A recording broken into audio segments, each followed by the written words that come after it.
So Doncaster was the first local authority in the country and one of the first employers required to publish its gender pay gap report.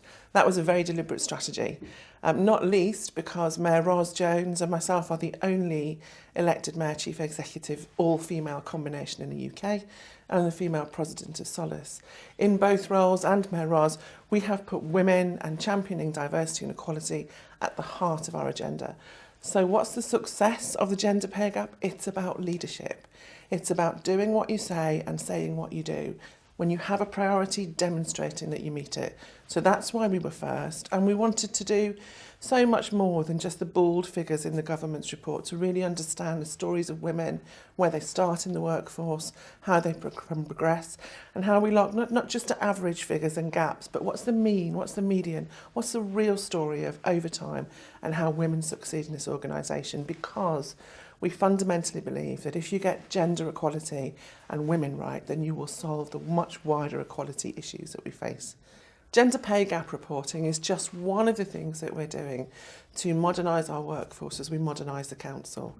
The council's fundamental role is to convene everybody in this place across all the sectors to make sure that we can deliver the best for our place and people. That means the old days of the most money goes to the people with the most staff to supervise and the most budget. Those days are gone. We need to reward those people who can be ingenious, who can do the most with the least, if you like, and who can be creative. So part of our modernisation is how we recruit people differently, how we train them differently, how we test out, if you like, their values and what they're delivering for our purpose.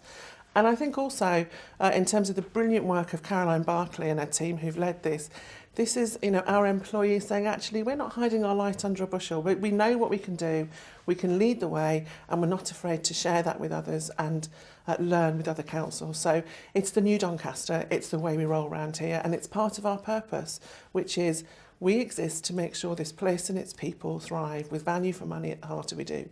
Gender pay gap reporting is just one element.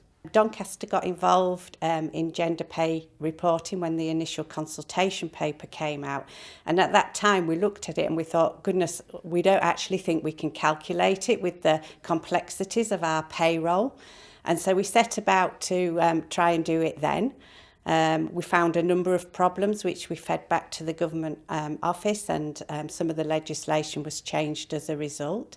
So when the actual piece of legislation came out, we were ready. We had a good idea of what we needed to do. The first challenge was the calculation itself.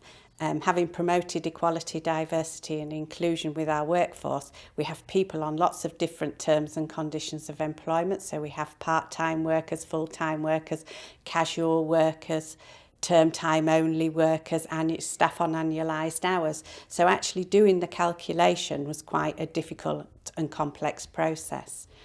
The second challenge was around telling the story, and here in Doncaster we wanted to make sure we told Doncaster's story, reflecting our workforce, which operates across lots of different sectors. So we have our engineers, we have our cleaners, we have our caterers, unlike a lot of industries where they'll only be comparing cleaners. We're comparing lots of diverse groups of staff.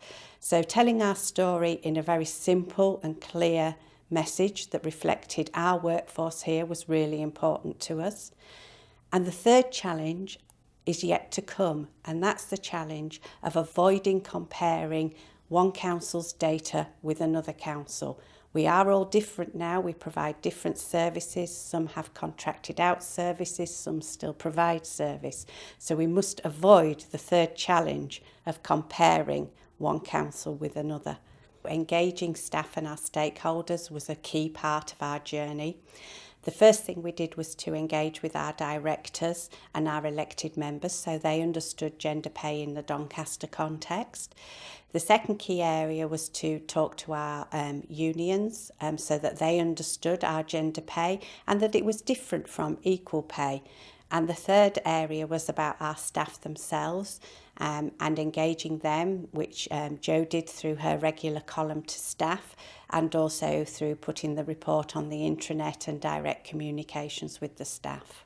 My key tips to others would be to start now and don't underestimate the amount of time it will take. The second tip is to to tell your story in your context. And the third key tip is to engage your stakeholders in the journey.